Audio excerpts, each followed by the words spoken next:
دوستوں اور بزرگوں، اللہ تعالیٰ کا لاکھ لاکھ احسان ہے کہ اس نے ہمیں ایمان سے نوازا ہے۔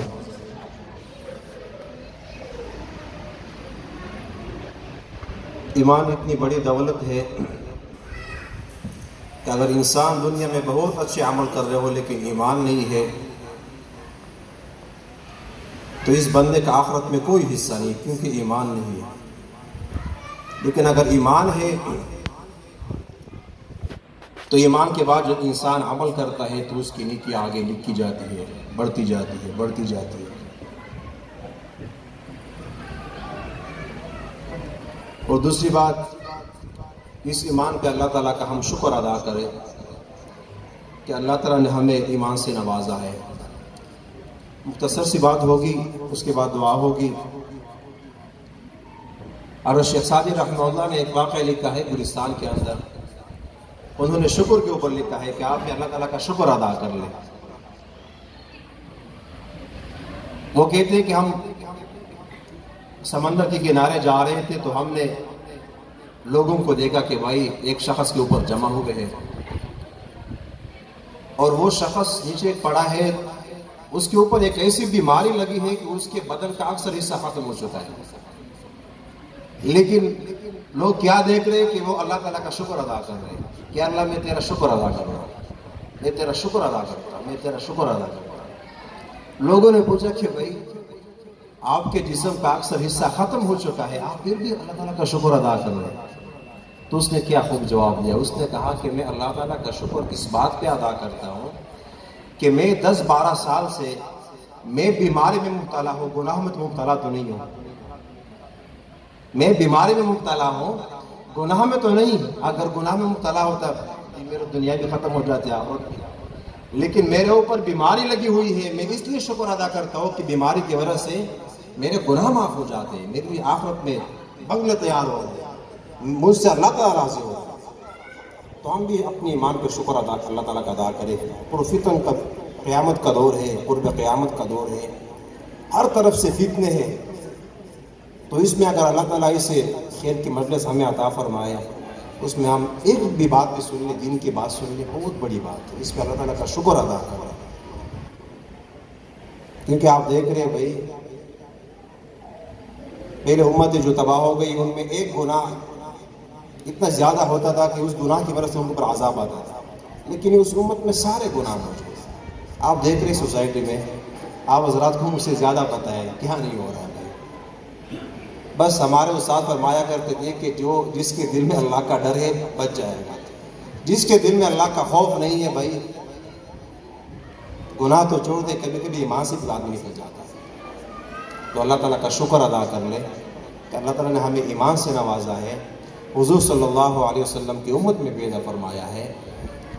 اور نسیم بھائی تو اور زیادہ شکر ادا کر لے کہ اس کے بیٹے نے اللہ کے کلام کو جو ہے نا نازلے کے ساتھ پڑھا ہے۔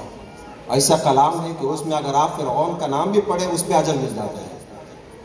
ایسے کوئی کسی کا بچے کا نام نہیں رکھتے بھائی، فرعون، حامان، قارون، لیکن قرآن ایک ایسی کلام ہے کہ اگر اس میں آپ قارون، حامان، فرعون کا نام لے لیں تب بھی اجر مل جاتا ہے، اتنا بڑا کلام ہے۔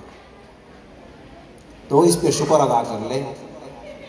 قرآن کے ہر حرف پہ 10 نیکیاں لکھی جاتی ہے، ہر حرف پہ 10 نیکیاں لکھی جاتی ہے۔ میرے پاس بچے پڑھتے ہیں تو میں کبھی کبھی اللہ تعالیٰ کا شکر ادا کرتا ہوں۔ ایک بچے کے ساتھ بعض دفعہ جو ہے نا، جو بعض لائق بچے ہوتے ہیں، بعض ذہین بچے ہوتے ہیں، بعض کمزور بچے ہوتے ہیں، تو کئی دفعہ اس کے ساتھ سبق دہرانا پڑتا ہے، 1 دفعہ 2 دفعہ 3 دفعہ۔ تو آپ اگر اس کو جو ہے نا ایک صفحہ پڑھائے تو ایک صفحہ میں کتنے حروف آ جاتے ہیں، اس کو اگر آپ بار بار پڑھائیں تو کتنا اجر مل جاتا ہے۔ اصل تو ہمارا مقصد یہ ہے بھائی، مسلمانوں کا جو مین پہلا مقصد ہے قرآن پڑھنا ہے بھائی، نماز پڑھنا ہے، باقی بات تو بعد کی بات۔ تو اس پہ اللہ تعالیٰ کا شکر ادا کر لیں کہ اللہ تعالیٰ نے ہمیں مسلمانوں کے گھر میں پیدا فرمایا، اور ایسے نیک مجلس میں کبھی کبھی جانا بھی چاہیے۔ ایمان کے آدمی کا جو ہے نا ایمان تازہ ہو جاتا ہے، یہ کیونکہ جو ہے نا شوق مل جاتا ہے، توفیق مل جاتی ہے۔ اور قرآن شریف ایک ایسا کلام ہے، آج میں کتاب دیکھ رہا تھا، اس کے اندر بعض صورتیں ہیں، سورہ اخلاص کی جو صورت ہے سورہ اخلاص، آپ صلی اللہ علیہ وسلم نے فرمایا کہ جو بندہ 100 مرتبہ سورہ اخلاص پڑھتا ہے اللہ تعالیٰ اس کے جو ہے نا 50 سال کے گناہ معاف فرما دیتے ہیں، 50 سال کے گناہ، لیکن صرف قرض معاف نہیں ہوتا کیونکہ وہ حقوق العباد میں سے ہے، باقی جتنے بھی گناہ ہوتے ہیں معاف ہو جاتے ہیں۔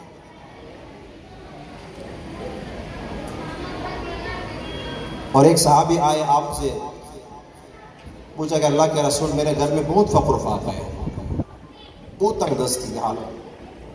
تو آپ نے فرمایا جب آپ گھر میں داخل ہوتے تو سورہ اخلاص پڑھ لیا کرو، جب آپ اپنے گھر میں داخل ہوتے ہیں تو سورہ اخلاص پڑھ لیا کرو۔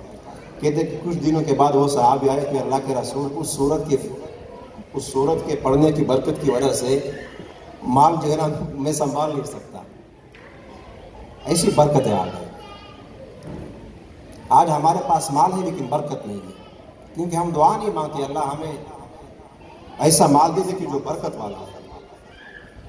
جیسے رمضان کے مہینے کی کتنی بڑی برکت ہے، آپ اس میں نفل پڑھ لے تو فرض کا اجر مل جاتا ہے، اور اگر اس میں فرض پڑھ لے تو 70 فرضوں کا ثواب مل جاتا ہے، کیونکہ عمل چھوٹا ہے اس میں برکت ہے۔ تو آپ بھی ایسی زندگی مانگے، ایسے اولاد مانگے اس میں جو نا برکت ہو،